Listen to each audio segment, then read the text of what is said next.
The Heavenly Demon. Can't Live a Normal Life. By Sanchin. Chapter 32. Recruitment. Part 5. Today was different from the day of the banquet. If Roman was like a colorful peacock as a nobleman on that day, today, he looked like he was ready to go to battle right now. Roman's aura was beyond intense. The people in the crowd unwittingly gave way, and everyone on both sides bowed their heads, not daring to look into Roman's eyes. People's gaze, people's reactions, Roman took them for granted. Even before he was recognized as the new heavenly demon in the 100,000 mountains, and even before he slaughtered the righteous sects that came in like waves and conquered Murim, Roman, no, Baek Jung-hyuk lived as a ruler, so he knew what kind of attitude he needed to show right now. Step. Step. He walked forward. People looked into each other's eyes, it was incomprehensible. Guided by the rumors of Roman Dmitri, they had applied for the military recruitment, but some people thought he wasn't really worthy of ruling over the enlisted soldiers. However, after seeing Roman in person, they had no choice but to re-evaluate him. It was a natural atmosphere. Honestly, Roman had expected others to show an attitude like this. However, he was so different from how the general public viewed him that the men who were chattering earlier could not say anything now. Silence lingered for some time. And finally, Roman stood before the people who had come for the military enlistment. Seeing over 500 people bow their heads towards him, Roman said calmly, "Raise your head." Although he had said it calmly, it was actually an order. People eventually raised their heads.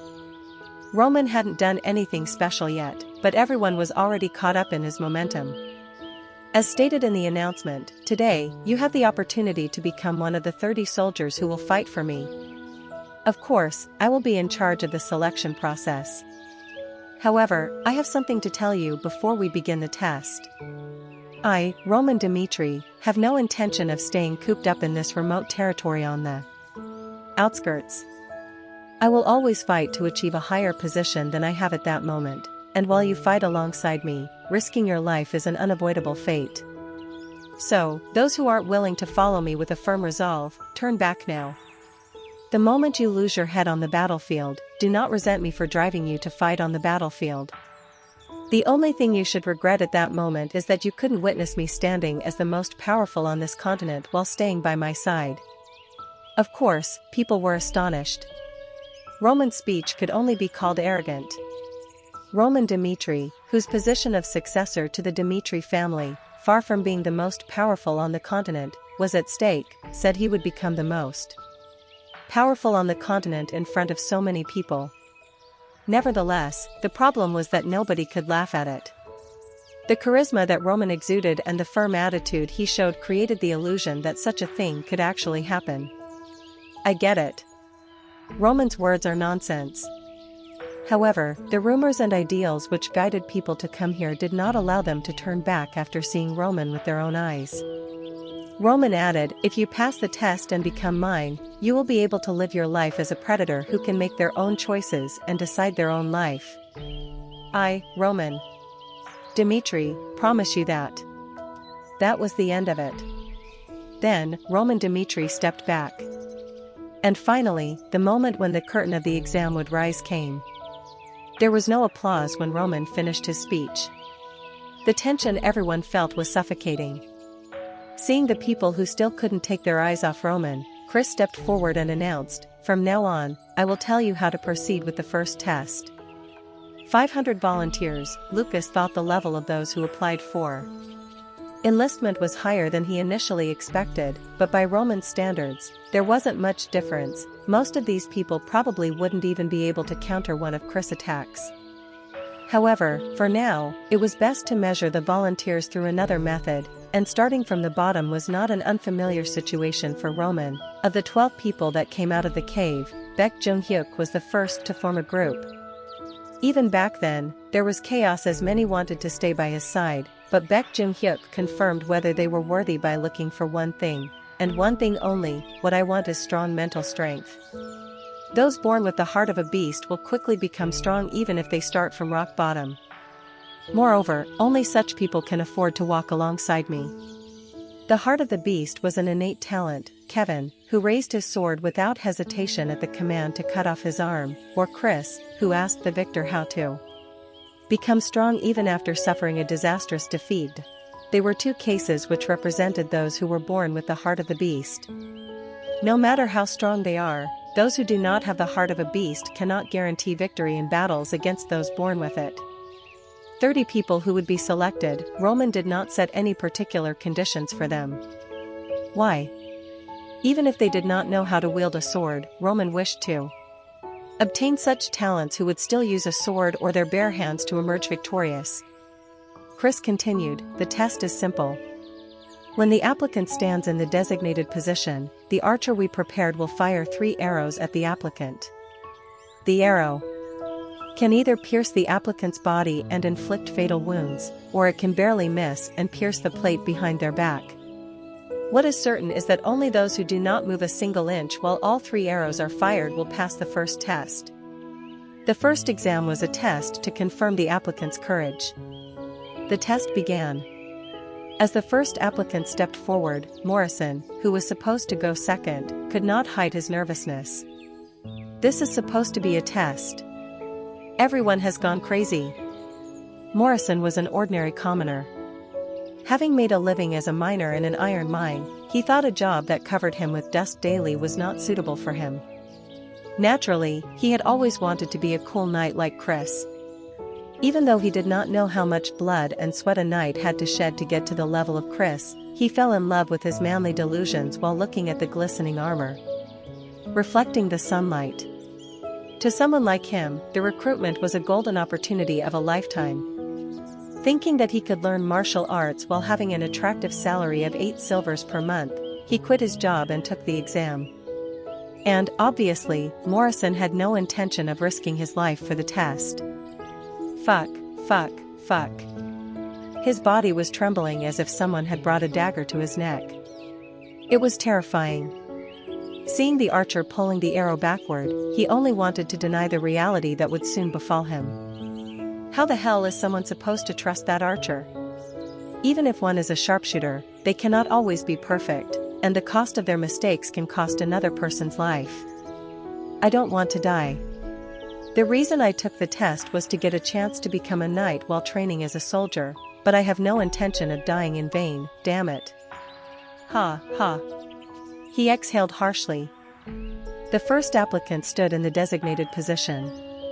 Seeing the first applicant's nervous expression, Morrison glanced over to look at Roman's expression, blank. It was completely blank, as if nothing interesting was happening. Seeing that Roman was not worried about accidents at all, Morrison calmed down. Right. This is a simple test. No matter how much Roman Dmitri wants a brave soldier, he doesn't want people to actually die during a test. I guess the archer conducting the test is extremely talented and will never make a mistake. That's right, nobody with common sense would follow a killer who puts people to death in a test for enlisting men. He unclenched his hand and saw it, there was a lot of sweat.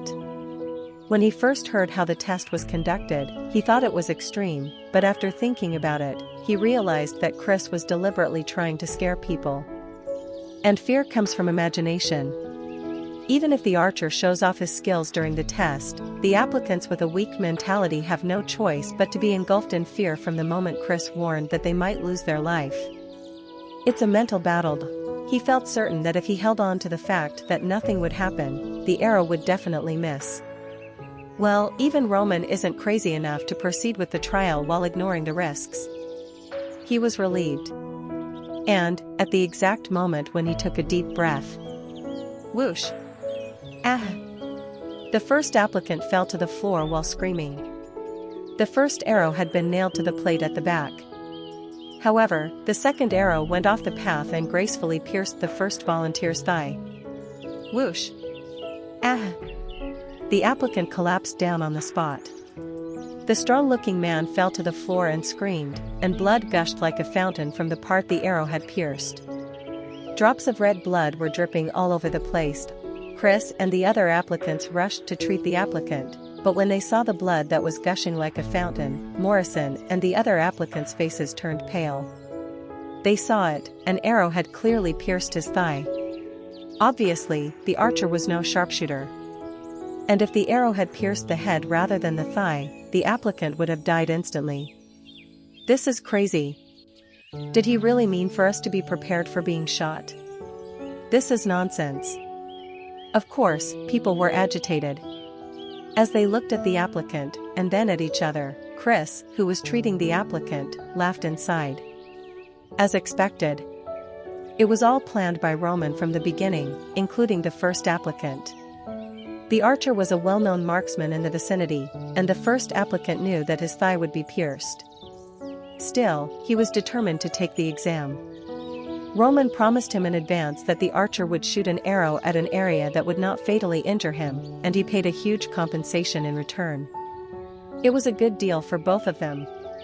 Roman also demanded that he fall to the floor and scream and squawk in the deal. Chris checked the injured person's condition and confirmed that it was not a serious injury, just as they had planned. However, he deliberately showed a serious expression. As if it was a fatal wound, Chris treated him urgently and carefully. It's just as the young master said. We can't find the type of people we want by merely making verbal threats. That's why we need to show them they actually need to risk their lives. It's only one accident. However, even if it would only happen once every 100 arrows, the weak applicants will be intimidated by that 1% chance. And the horror doesn't end just there. Once every 100 arrows there will be someone we planted to be a victim, meaning 4 more victims in the future, that will keep the tension of most applicants high until the very end. They moved the wounded. Seeing the blood dripping on the floor as the wounded was carried on a stretcher, Morrison's face, which had recently been resolute, grew pale and weary. He thought to himself. Since this kind of accident happened with the first applicant, they might add a safety device or change how the test will be conducted. However, the reality was harsh. Next. Those were Chris' words. Seeing Chris saying next while wiping the blood off his hands, Morrison shut his eyes tightly. He gave up, he waved a white flag. Seeing that, Chris clicked his tongue. It was clear that those who were not born with the heart of a beast would not even be able to pass the first test easily. The second person will be treated as an applicant who gave up. Those who are afraid of arrows piercing their bodies, give up now. And remember, even if an arrow gets stuck in one's body, if they clench their teeth and endure it, they will be able to earn the qualifications of a successful applicant. So, you cowards who are afraid of losing your lives, get the fuck out of this exam right now. Now, the first test had truly begun. Chapter 33. Recruitment. Part 6. Just as expected, when the first applicant suffered injuries, cowards like Morrison hurriedly turned away. I will not take this barbaric test. What do you mean? Even if an arrow is stabbed in my body, I should just endure it? If it makes me crippled, will he take responsibility for my life? I don't know what the hell he was thinking while deciding to conduct a test like this, but I'll just give up. Here. I will give up, as well. He isn't even a noble within the central government. I don't want to give my life for Roman Dmitri. Many people expressed their intention to give up simultaneously.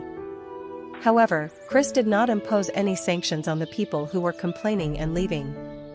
Before starting the test, Roman had told him not to force anyone. We need people who will be genuinely loyal, rather than just idiots who are greedy for a reward like Kevin's. It is human nature for those kinds of people to betray us as soon as they're in trouble. However, if we can identify their fundamental nature and qualities at first, we can quickly identify people and pick those who are at least worth our time. The test, naturally, continued. More than 100 people had left the exam hall, but not everyone expressed their intention to give up. I am Henderson. A man from Lawrence, he came out with a sad face. As a mere commoner, he rarely risked his life. However, today, he bit his lips while trembling, fearing death. Honestly, he wanted to give up on the exam right away, just like everyone else. However, when he thought of Roman punishing the blood fawn for harassing Dimitri's people, Henderson recalled how determined he was to pass this test. Every once in a while, everyone dreams of something. And as a man, he dreamed of swearing allegiance to someone like Roman. It's not that he was trying to achieve something great, but just remembering what Roman had said back then gave him the strength to continue this test. First shot. The archer shot the arrow. Despite seeing bloodshed in the first test, he calmly aimed the arrow, as if nothing had happened. Henderson's eyes widened. He looked like he was trembling. Nevertheless, the archer grinned and shot an arrow. Whoosh! Huff! Henderson took a deep breath. He noticed an arrow had pierced the plate, just 5 centimeters away from his face. His heart was pounding, and as he was thinking of whether or not he should give up, the archer shot the next arrow. Second shot. He was late. He couldn't even open his mouth. And rather than allowing him to proceed with the test with great courage, the archer shot the next arrow while Henderson was hesitating. Grip. Third shot. Whoosh. It seemed as if the time had passed in an instant.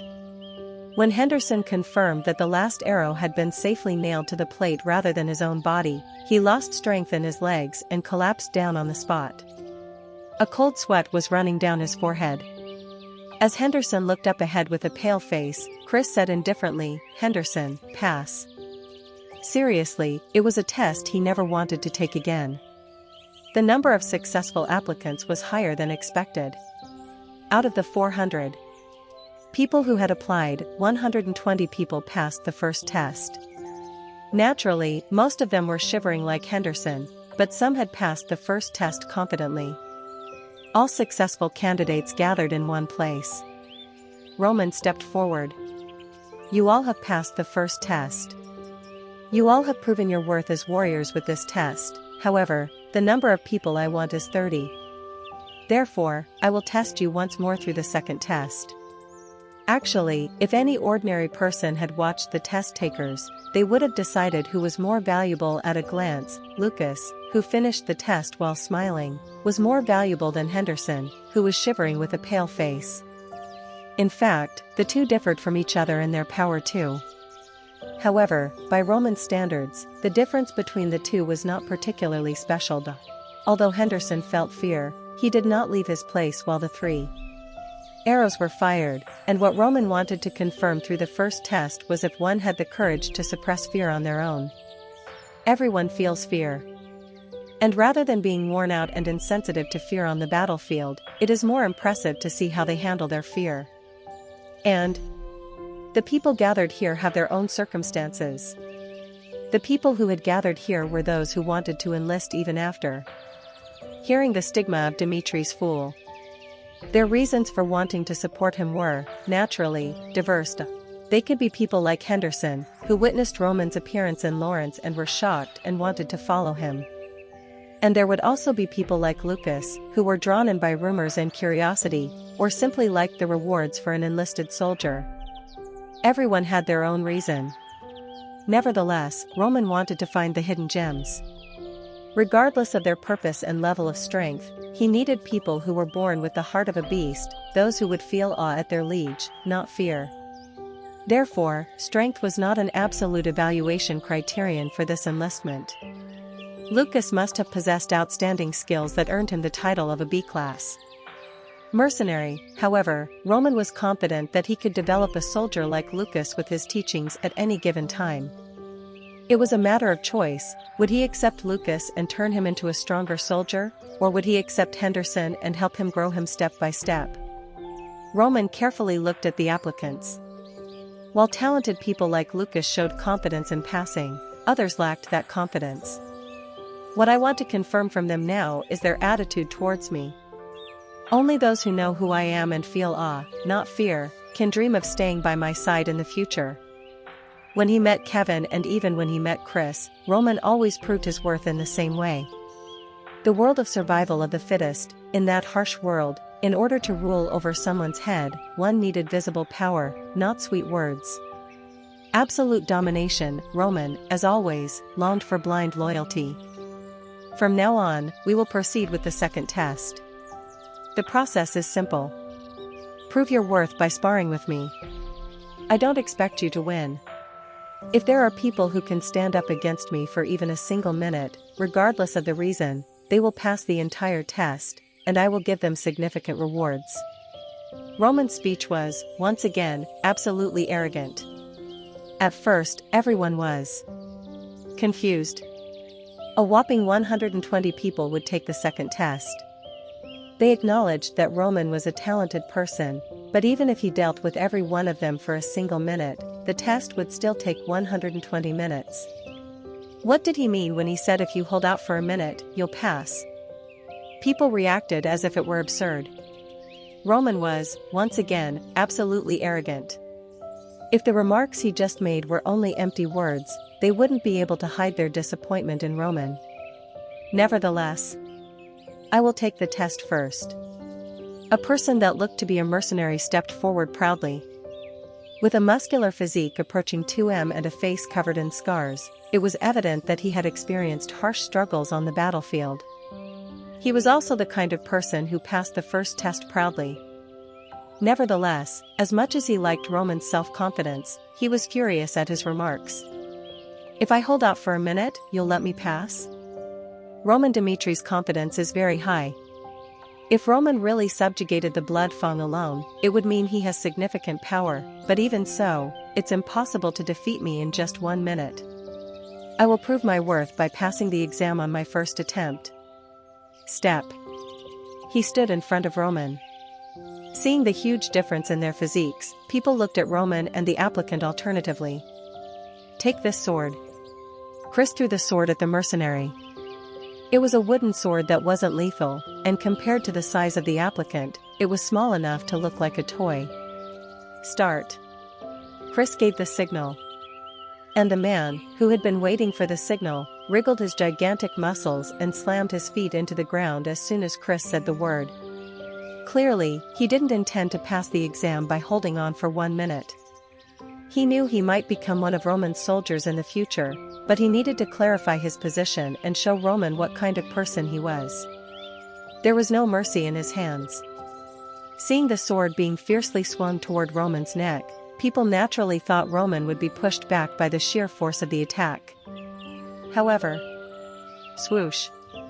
Only the sound of wind blowing could be heard after the attack. The sword wielded by the man had only affected Roman's hair, and Roman had evaded the man's sword with a single light and swift movement. For a moment, Chris shook his head. Having had the direct experience of having a duel with Roman, he knew how threatening a move to nullify an attack with a single step was. And at that moment, the man's face was stained with embarrassment. He hurriedly retrieved the sword and tried to attack Roman once again, but before he could react, his world turned upside down. Clack. Thud. Cook. As Roman stepped forward, the man's balance was broken, and his massive body fell to the ground. Now, there was nothing more to see. The moment the man lifted his head and tried to check where Roman was, Roman suddenly pointed a sword at his neck. Next. That was it. The fight had already finished. And people finally realized that this test would be incomparably more difficult than the first one. Nevertheless, people thought, even if Roman is strong, by the time he reaches the 60th round, his stamina is sure to be exhausted. After that, there will be no choice, and everyone should pass one after another. Thus, people postponed their fights. They wanted to somehow manage the time and grab the title of being a successful applicant. However, the results were utterly different from their expectations. This can't be possible. The 60th contender, he also fell out with a single strike. People rubbed their eyes with both hands as the challenger collapsed helplessly, confirming what was happening in front of them was indeed real. Is Roman a monster? 60 fights. 60 defeats. Nobody could hold on for 30 seconds, let alone 1 minute. People who were confident in their abilities fought Roman proudly, but by the time they came to their senses, the sky was in front of them. They got goosebumps and realized the rumors were indeed true. Roman Dimitri was strong enough to subdue the blood fang with his own strength. and there was no trace of the one known as Dimitri's fool. His attitude towards people, his overwhelming power, and his charisma that grabbed people's hearts just from the sound of his voice showed what kind of person Roman was. They remembered what he had said first and realized it: Roman is a predator. In a world of survival of the fittest, he's a predator who can decide others' lives at his own will. People's hearts raced. Looking at Roman's face, they thought what he had said earlier would really come true: if you pass the test and become mine, you will be able to live your life as a predator who can make their own choices and decide their own life. I, Roman Dimitri, promise you that. Living independently, without any constraints, that was sweeter than anything else in the world. Then, people faced reality. And finally, their eyes changed to a serious look. I need to pass this test somehow. Becoming one of Roman's people is a once-in-a-lifetime opportunity that will never come again. Their instincts told them clearly: hold on to the rope that has fallen from the sky, even if you need to hold on to it with your teeth. Right now, Roman is still regarded as Dimitri's fool. Thus, right now is the perfect opportunity to get on the sleeping dragon's back. Just then, next. Yes, I am coming. The 61st applicant, Lucas, headed for the stage. Chapter 34. Recruitment. Part 7. Lucas' mouth had gone dry watching the countless applicants be defeated without much effort in the previous 60 turns. Gulp. Can I deal with that monster? He felt it from the moment he saw Roman for the first time: a monster. There was no other way to express it other than those words. Just by looking at him, his heart was pounding, and cold sweat formed on his forehead. It was so bad that his palms were wet with sweat even though he did not have hyperhidrosis. Lucas, who realized how dangerous it was to face Roman from the beginning, did not smile as cheerfully as the other applicants when Roman mentioned he would do 120 duels by himself. The battlefield, in the realm of life and death, where even the slightest carelessness could lead to death, Lucas' keen senses had always saved his life. And it was the same this time. All his instincts told him that Roman was a monster he couldn't handle even in 100 years, and based on his past experiences, it was best to avoid a situation like this one. It was clearly a battle in which his defeat was inevitable. He clenched his teeth. If he passed this test, he would have to work for only 8 silvers per month, but there was a reason he couldn't turn away. It's the first time in my life that I have ever felt like this. I have witnessed many rankers while moving around the battlefield, but there was no one who had put such pressure on me purely with their presence. Roman Dimitri is completely different from what I remember. As he said, he is not a person who will stay and rot on the outskirts, and it is clear as crystal that one day he will spread his wings and take over the entire continent. Lucas, a B-class mercenary. People often said he had reached a great position, but Lucas knew he wasn't that special. B-class is known as the limit of effort. If ordinary people risk their lives and work hard, they can also get B-class qualifications. However, unless they can use mana, they are not allowed to be promoted to A-class. From A-class onward, there were beings that could not be surpassed by mere battlefield experience. A strong force was needed to overpower them, and the essential condition for that was the flowering of mana. Lucas had reached that limit. As he barely dodged death, he realized that no matter how hard he tried, he had now reached his limit. Coming to Dimitri was, in reality, a desperate choice. Lucas was at a crossroads, and while longing for a break, he saw an article that Roman was recruiting enlisted men. Roman said he promised to let those who follow him live the life of a predator. I can't rationally understand why I gave up on the comfortable life of a B-class mercenary and came to follow Roman, but for now, I want to believe in what Roman said. Just 1 year, I will follow him for just 1 year and check if he stays true to his words even after that. So. He clenched his fist tightly. Then, he went up to the stage, looked at Roman, and grabbed the sword he had prepared separately. For now, passing this test is my biggest priority. Start. Tap. As soon as the start signal dropped, Lucas kicked the ground harshly. In all of the previous 60 duels, except for the first opponent, no one had dared to advance first. obviously, watching the giant man go forward without a hitch. Everyone thought he had made a hazardous choice. It was, of course, natural. This was a duel. Lucas didn't need to achieve victory, he just needed to endure fighting for 1 minute. However, attacking first was no different from sticking your neck on the opponent's sword. Nevertheless, Lucas had a different idea in mind. If I delay even a little bit, Roman will be the one who will attack first. In order for me to survive the 1 minute time period, I have to take the initiative in this duel. That's the only way I can win this fight. It was an instinctive decision, and of course, if you make such a decision, the execution must be drastic. A single second of hesitation on the battlefield was directly linked to death, so Lucas aimed at Roman's head and heart simultaneously and attacked without hesitation. Whoosh! Lucas' weapon was truly unique. He used a slightly short sword in his right hand and a dagger in his left hand. Both weapons were made of wood. Roman had provided other types of wooden weapons at the applicant's request, and Lucas was not the first one to ask for that. However, his fighting style was unique. Roman's head and heart, he slashed toward Roman's head with his sword and stabbed toward his heart with his dagger. Swish! Clack! Roman's movements were quite simple. He stepped back to avoid the dagger from reaching him, then slashed toward the opponent's sword with the wooden sword he was holding. Naturally, Lucas quickly closed in. He changed the direction of his sword, swung it as if he would cut Roman's neck, and threw the dagger in his other hand towards Roman's solar plexus. It was truly anomalous. There hadn't been any attempts for a ranged attack yet, but Roman swung his sword again, this time to block all attacks at once. Again, damn it. Indeed, it was a scene of admiration. Normally, openings are likely to be exposed when one is stuck defending a relentless chain of attacks, but Roman was like a strong iron castle.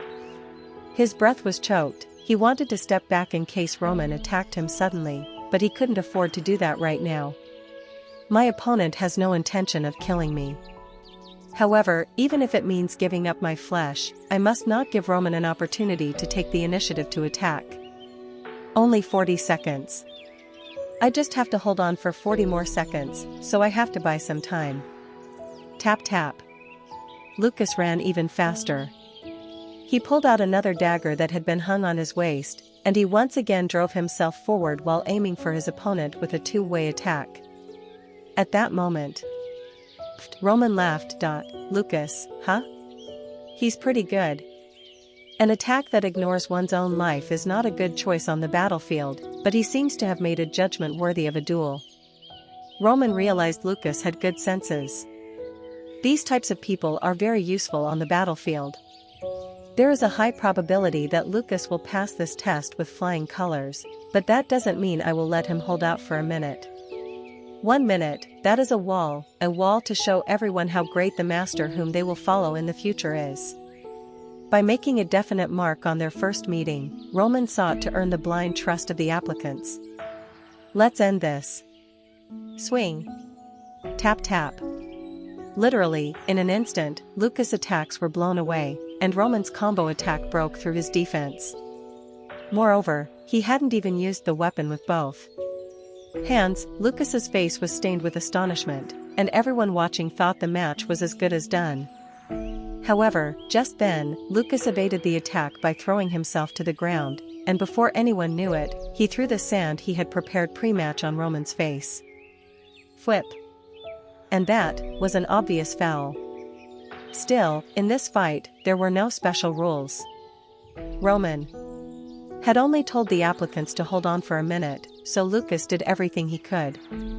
This is a duel where victory and defeat can make a huge difference. I need to do everything I can to win this fight. Avoiding Roman's attack was a lucky decision. Considering the length of the opponent's weapon, he threw himself to the ground first and, fortunately, was able to dodge the attack in only a short amount of time.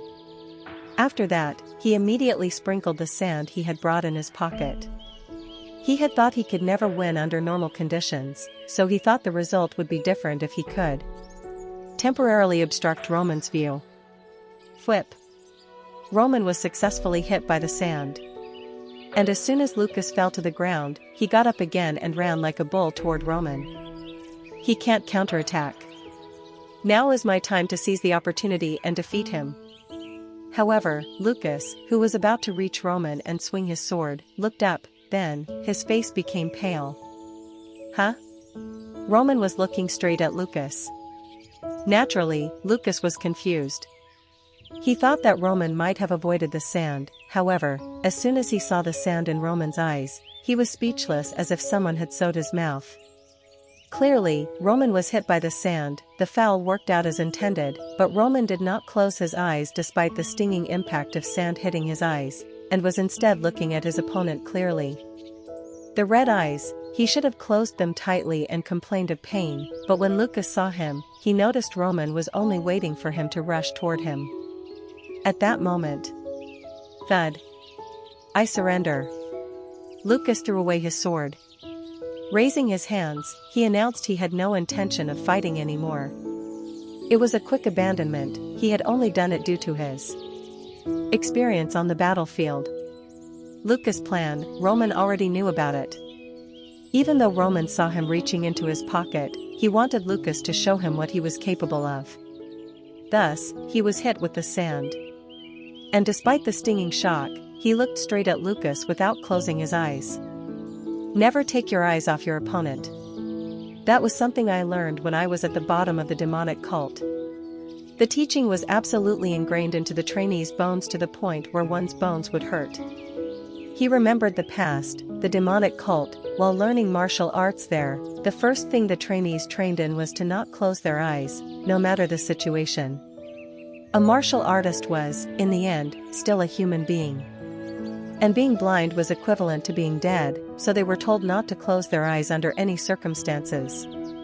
A single blink can cost one's life. Just as the trainees exhaled breaths in a sequence while training in martial arts, they would also blink through thorough calculations. The demonic cult's method was extremely cruel. Throwing sand in the trainees' eyes was just the basics. There was another way of stopping a blade just before one's eyes, as well.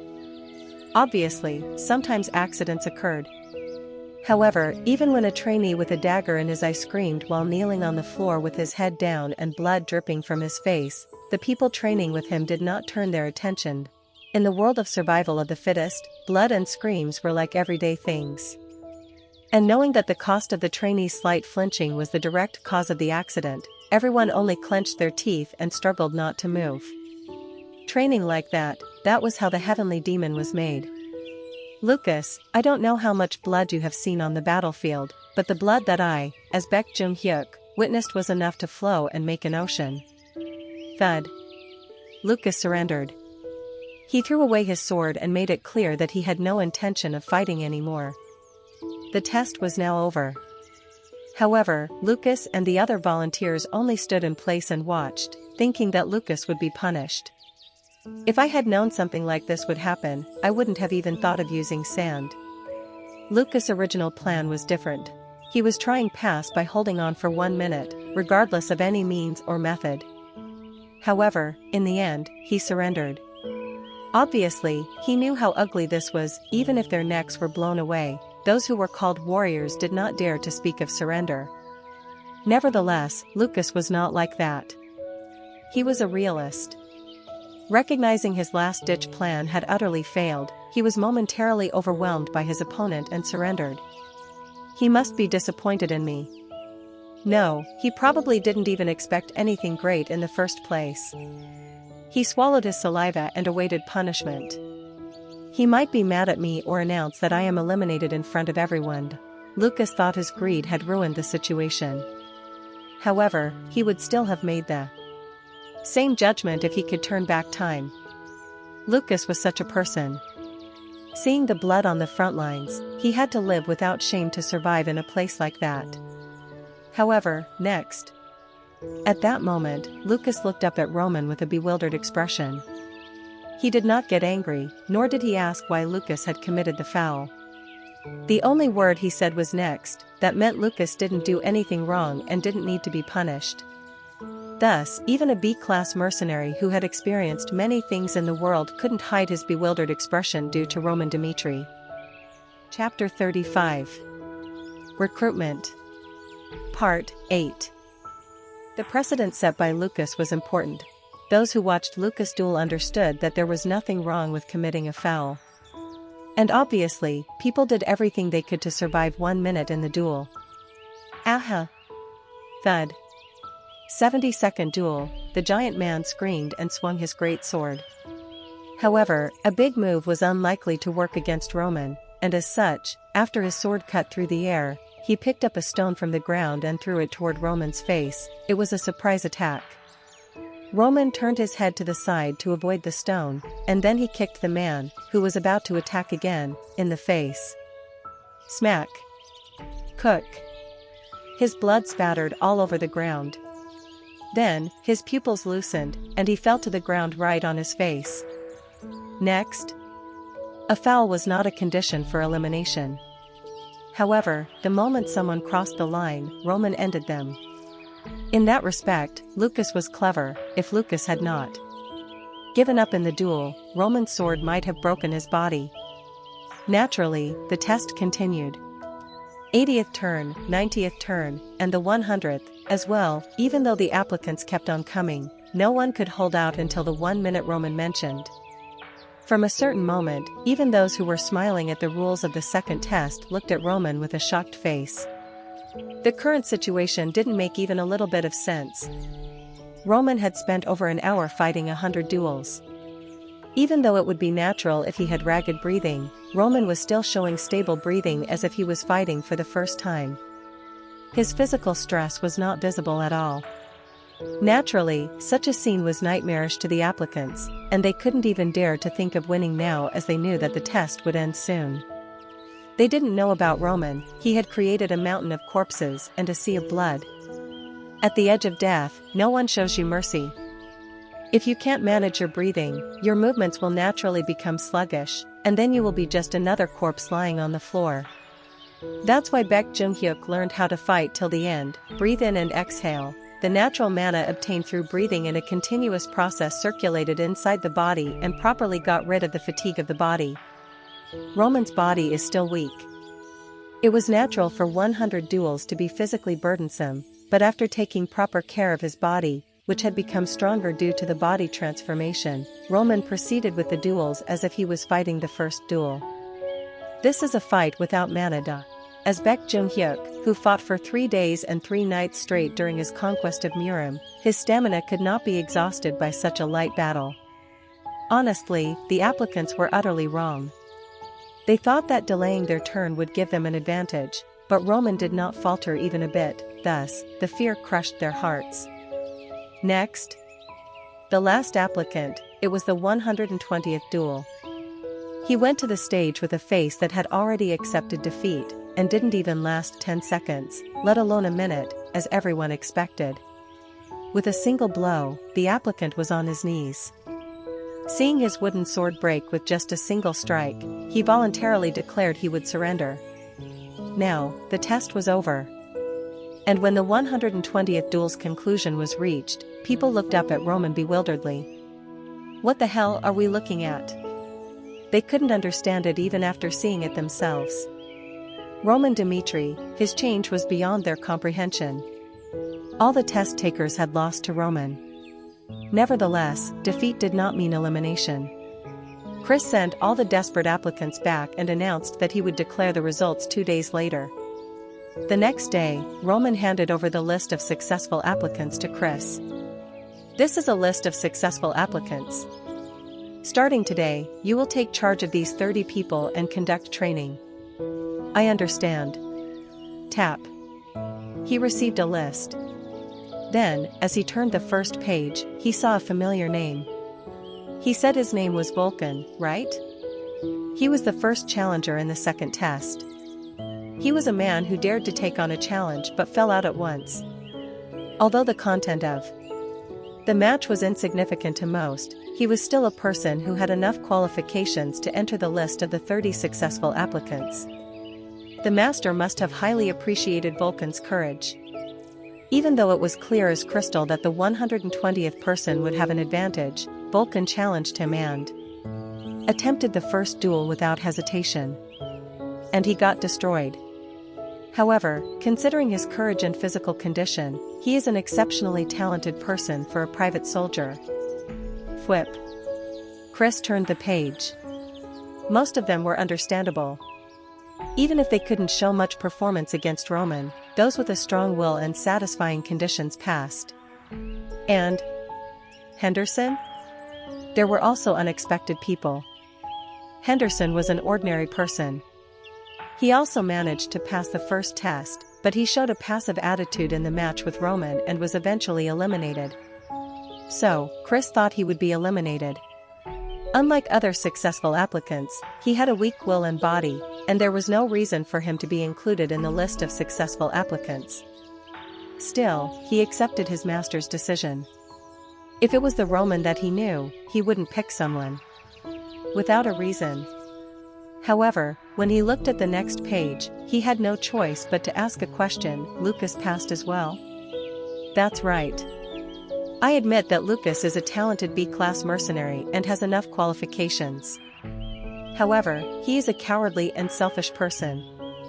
Not only did he commit the foul of throwing a dagger and sprinkling sand during a test-purpose match, but when he thought he lost, he did not fight to the end and declared he would surrender. A person like that will be poisonous to us on the battlefield. He's a coward who will abandon his comrades. Can the other soldiers trust Lucas and fight? Lucas was a typical mercenary. He was the kind of person who gave up his honor and did anything to survive. Obviously, Chris didn't like that. He had the honor of a knight, and if he had been in the position of Lucas as an applicant, he would not have cried out surrender even if he died. As Chris was the one who would take charge of the soldiers in the future, he wanted to exclude people like Lucas. Roman said, "That's why I passed him." What do you mean? As you said, Lucas may be a cowardly guy who abandoned his comrades. However, in a situation where no one even thought of committing a foul, he was a guy who actually thought about how to deal with me and put it into practice. On the battlefield, that's the kind of soldier who will shine. They'll always find a way to live and somehow open up a way for you. Is he a coward for doing what the others didn't? I never told anyone that foul play was not allowed. He has not done anything to make me lose my trust in him. Chris was speechless. Obviously, Roman was right. Lucas only thought realistically, and there was no basis for evaluating his personality yet. Suddenly, Chris remembered what his teacher, Jonathan, had told him. The survivors on the battlefield are not knights who can use oars like you and me. At the juncture of life and death, where blood and screams are common, those who can face the situation and judge it realistically can survive as human beings till the end. So, always keep that in mind, Chris. No matter how strong a swordsman you become in the future, there are always chances of you falling victim to humans who play dirty like hyenas. Chris nodded. As Roman said, it was still too early to judge Lucas. However, he still had a question. Is there any reason why you have specifically recruited 30 private soldiers this time? 30 people is not a small number, and managing them takes a lot of money and effort. Don't the Dimitris also have soldiers and knights? Chris' question was understandable. 5 months from now, Roman would leave for the battlefield. However, that was in the future, and there was no reason to prepare for that already. The central government was not a vicious group that recklessly drove the nobles to death just because they had conscripted them. Conscripted troops, they were only used in emergencies. They usually spend time in the waiting area just before the front line and take on the role of support when dangerous things happen. So, if one is lucky, they can end their military service without fighting a single battle. Roman also didn't know where he would be deployed, so he had no reason to nurture soldiers.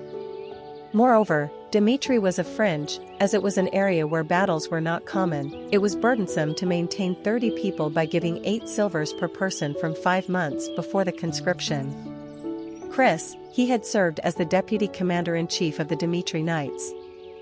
As he managed people and knew a little bit of accounting, he realized that handling 30 people wasn't that simple. It was a question he would have naturally asked someday. Roman said, "As I announced in front of everyone, I have no intention of staying."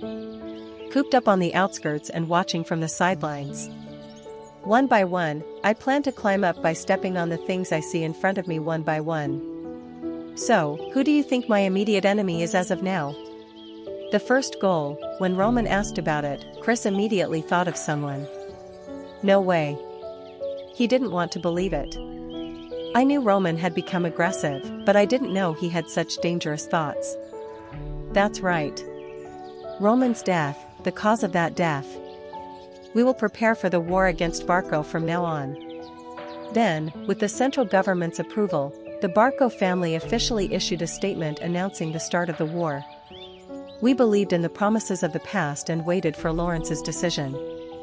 However, they threw the honor of the nobility to the ground and betrayed our trust, and we decided to draw the sword after being patient for a long time. Lawrence's sin is clear. They did not repay the debt left by their ancestors and showed an attitude that they would not give up the land they had put as collateral. Therefore, through this statement, I will inform the people of the Kingdom of Cairo. If Lawrence does not pay off their debts or give us the land that was pledged as collateral within the next week, the Barco family will declare a territorial war against Lawrence with the approval of the central government. A territorial war, it was a fierce battle fighting for each other's things. By obtaining the central government's approval, the Barco family acquired the justification to declare war on the territory legally. In the aristocratic world, a cause was important. With a cause, the nobles in the northeastern part of the Kingdom of Cairo would stand by the war between the two. However, if Roman and Flora's marriage had not been broken, the Barco family might have moved a little more carefully. For descendants of two families to marry, it meant blood ties. In the world of aristocracy, blood ties gave a strong cause, so even Lawrence's problem would have been a strong cause to get involved. However, the marriage was called off. And from now on, it was Lawrence's turn to pay the price for an impulsive choice.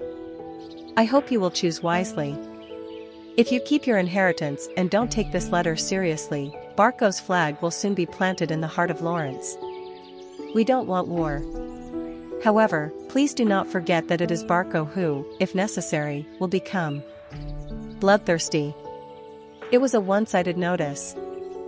Finally, war was approaching.